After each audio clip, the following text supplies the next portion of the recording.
Bonsoir tout le monde. Alors, heureuse de vous retrouver après ces quelques semaines de vacances. Et ouais, heureuse de vous retrouver pour partager avec vous ce que le Seigneur a mis sur mon cœur. Le titre de mon message, Resteras-tu debout? Drôle de titre, vous allez dire, qui demande réflexion. Et resteras-tu debout? Je pense qu'on doit être prudent avant de répondre à cette question-là, surtout que la parole nous dit dans Corinthiens que celui qui se croit debout prenne garde de tomber. Alors, j'ai un texte qui m'a touché durant mes vacances dans les psaumes qu'on va lire ensemble, le psaume 20, 8 et 9. Ça dit « Ceux-ci s'appuient sur leurs chars, ceux-là sur leurs chevaux. Nous invoquons le nom de l'Éternel, notre Dieu. Eux, ils plient et ils tombent. Nous tenons ferme et restons debout. » Je vais le lire d'une autre façon. Ceux-ci s'appuient sur leurs chars, ceux-là sur leurs chevaux. Eux, ils plient et ils tombent. Nous invoquons le nom de l'Éternel, notre Dieu. Nous tenons ferme et restons debout. Je vais vous le lire aussi dans une autre version, les mêmes versets. Certains comptent sur leurs chars de guerre, d'autres comptent sur leurs chevaux. Notre force à nous, c'est de faire appel au Seigneur notre Dieu. Eux, ils deviennent faibles, puis ils tombent. Nous, debout, nous résistons. Et ce verset-là m'a vraiment interpellée pendant mes vacances. Et on voit ici, dans ce temps-là, c'est certain, les guerres, les combats, il y en avait beaucoup.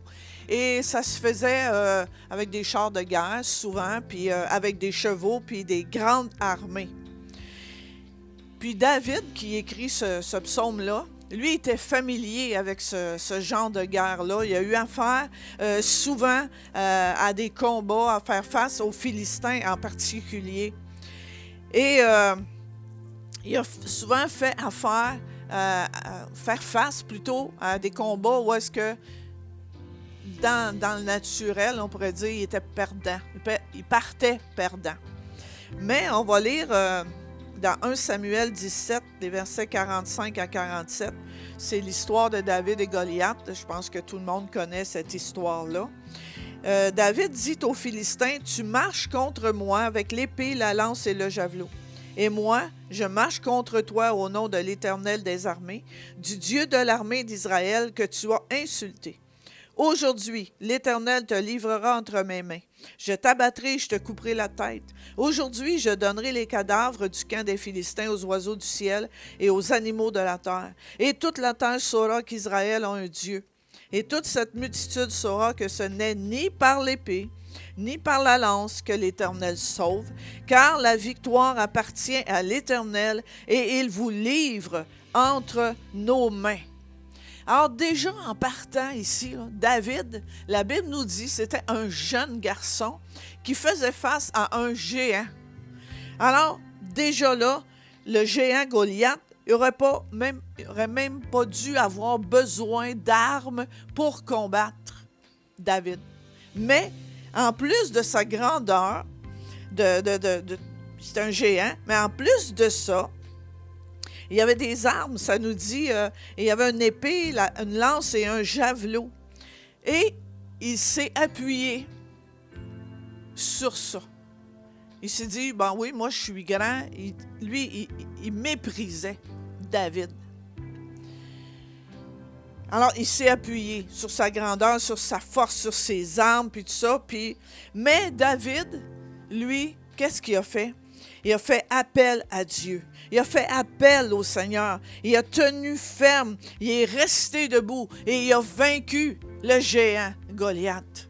Parce qu'il ne s'est pas arrêté à sa taille ou quoi que ce soit. Il a fait appel à Dieu. Comme ça nous dit dans le verset, la force de David, ça a été de faire appel au Seigneur, son Dieu. Et il est resté debout. Et quand David allait en guerre, et comme je mentionnais au début, il est souvent allé en guerre, David.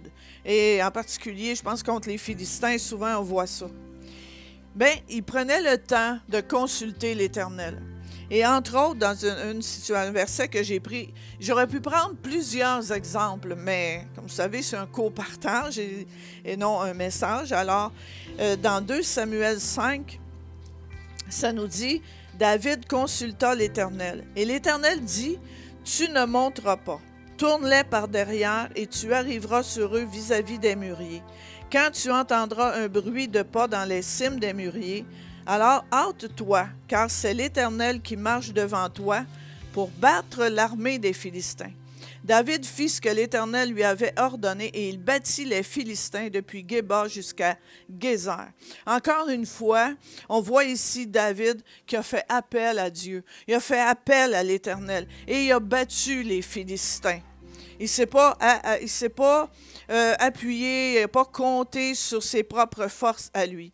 Alors, pour nous aujourd'hui, qu'est-ce que ça veut dire pour nous aujourd'hui? C'est sûr, aujourd'hui, nous, on ne va pas se battre avec des chars de guerre, on ne va pas se battre avec des chevaux, on ne va pas s'appuyer sur ces choses-là parce qu'on n'a pas le même genre de combat que qu'est-ce qu'on vient de lire dans l'Ancien Testament, dans la parole de Dieu. Mais dans nos combats à nous, dans nos guerres à nous, nos guerres spirituelles, dans nos luttes, dans nos conflits, parce qu'on vit des conflits. Sur qui ou sur quoi on s'appuie? En qui ou en quoi on se confie? Quand on vit toutes sortes de situations, puis on en vit quotidiennement. Quotidiennement, on a à faire face à toutes sortes de choses. Et pour nous, aujourd'hui, comme je vous dis, des chars de guerre, des chevaux, c'est visible. On peut pas cacher ça. Tandis que pour nous, aujourd'hui, c'est plus subtil, je dirais. C'est plus subtil. Alors, sur quoi, sur qui on peut s'appuyer? Mettons qu'on a un conflit. Est-ce qu'on s'appuie, pour ceux qui ont un conjoint, sur leur conjoint? Est-ce qu'on s'appuie, sur notre famille?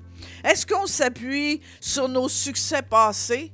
Ah ben là, dans telle situation, moi, j'ai eu la victoire, j'en suis sorti victorieuse. Alors, je vais réussir, je vais passer au travers encore une fois. Est-ce qu'on peut s'appuyer sur notre propre force? On se croit capable. Oui, on est capable, on va passer au travers. Pour ceux qui en ont, on peut s'appuyer sur nos richesses pour régler des conflits, pour régler toutes sortes de choses. On peut s'appuyer sur notre expérience. On peut s'appuyer sur notre expérience dans le sens aussi du nombre d'années qu'on est chrétien, du nombre d'années qu'on connaît le Seigneur. Et on a remporté des victoires. Oui, on a vaincu ça, on a passé au travers. Puis gloire à Dieu. Merci Seigneur. Mais on ne peut pas s'appuyer sur ces choses-là aujourd'hui pour résoudre les conflits d'aujourd'hui. Parce que plus le temps passe, frères et sœurs, plus nous approchons de la fin. Nous sommes dans la fin des temps. Et tout ce qu'on vit actuellement nous le démontre. On s'en va vers la fin des temps. Et notre ennemi, Satan, il est déchaîné. Et il ne nous ménagera pas. Alors, si on veut rester debout, si on veut tenir ferme, on doit invoquer l'Éternel, notre Dieu. On doit faire confiance à Dieu. On doit s'appuyer sur Dieu. On doit se confier en lui. C'est lui qui est notre force. C'est sa force, c'est sa grâce qui va nous permettre de demeurer debout, de tenir ferme. Ce n'est pas par notre force à nous.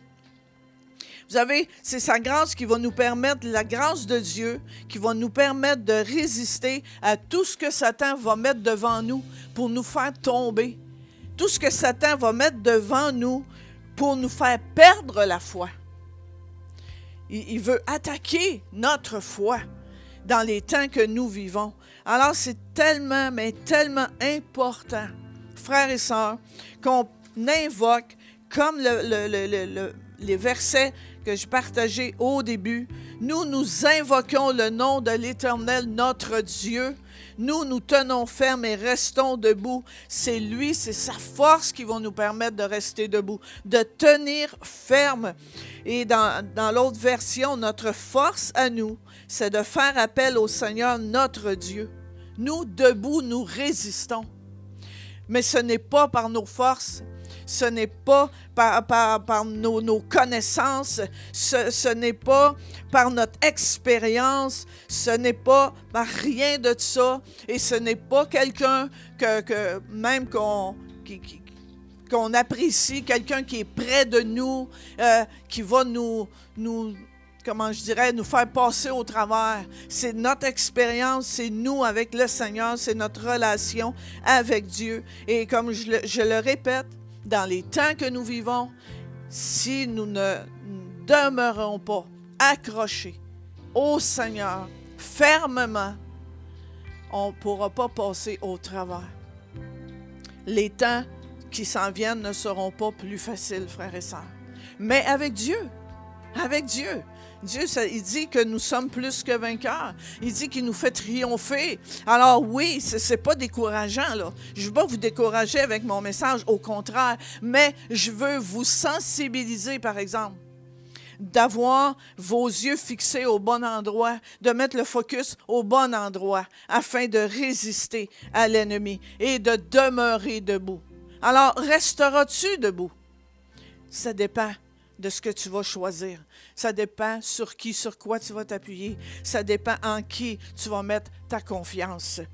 Et en terminant, un dernier verset dans le psaume 125. Ceux qui se confient en l'Éternel sont comme la montagne de Sion. Elle ne chancelle point, elle est affermie pour toujours. Dans la version Sommeur, ceux qui ont placé leur confiance en l'Éternel sont comme le mont de Sion. Il n'est pas ébranlé et demeure à jamais. Amen. Merci Seigneur. Il est notre rocher. Et lui, il est inébranlable. Alors, on peut s'appuyer sur lui et lui faire confiance en toutes choses, dans nos combats, dans nos luttes. Et il est toujours avec nous. Merci Seigneur. Amen. Alors, je vais terminer en priant et par la suite, on va écouter ensemble un chant de Sophie, Mon espoir. Mon espoir est en lui, ma victoire est en lui, tout est en lui. Amen. Merci Seigneur. Alors, prions ensemble. Père Céleste, premièrement, je te dis, pardonne-nous Seigneur, pour toutes les fois où est-ce qu'on a mis notre confiance ou en autre chose ou en quelqu'un d'autre que toi, Seigneur. Et je te prie qu'on puisse ensemble, Seigneur, vraiment, Dieu, faire appel à toi en toutes choses. Que rien ne vienne nous empêcher ou nous arrêter, Seigneur, la seule façon, le seul moyen qu'on va rester debout, qu'on va tenir ferme, c'est en invoquant ton nom. C'est en faisant appel à toi. C'est en te faisant confiance. C'est en restant accroché à toi, Seigneur, à ta parole, Seigneur. C'est en nourrissant ma relation, notre relation avec toi. C'est la seule façon que nous pourrons tenir ferme, que nous pourrons rester debout jusqu'à la fin. Alors, merci pour cette grâce, Dieu, cette grâce incomparable, cette grâce infinie, Seigneur, dont nous avons accès, Seigneur, auprès de toi. Alors, je te remercie. Merci, Dieu, parce que tu es là, tu es vivant, tu es, Seigneur, toujours là. Seigneur, tu es mon espoir, comme on va le chanter ensemble avec Sophie. Tu es mon espoir, tu es ma victoire, Seigneur, et c'est en toi que je me confie. Alors, je prie, bénis, Seigneur, chaque personne qui entend ce message, Seigneur, ce soir. Bénis-les, Seigneur. Bénis ce temps de prière que chacun va prendre maintenant, Seigneur, individuellement, là où ils sont. Au nom de Jésus. Amen et Amen. Amen. Merci, Dieu Tout-Puissant. Alléluia. Merci pour qui tu es, Seigneur Dieu. Nous te louons, nous t'adorons, nous t'exaltons. À toi soit toute la gloire, à toi soit toute l'honneur, Jésus.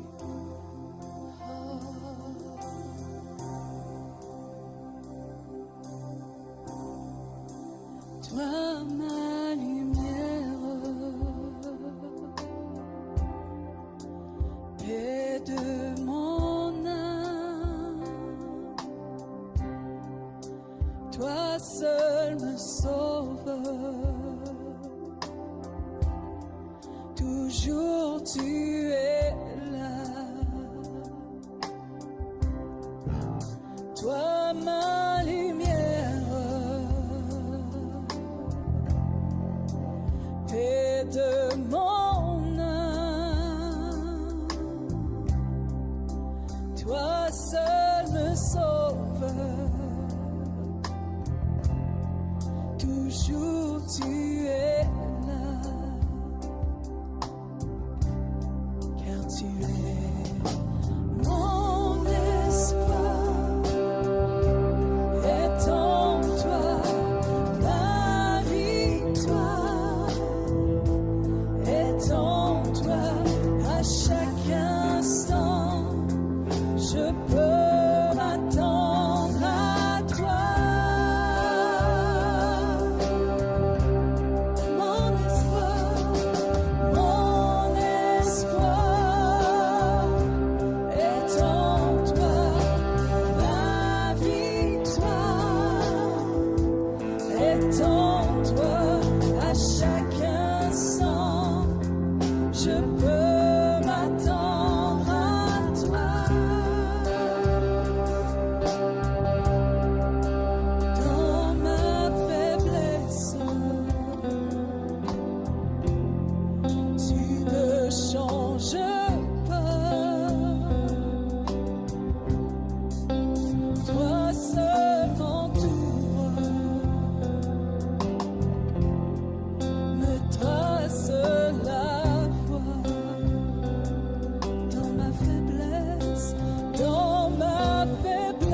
soit la louange.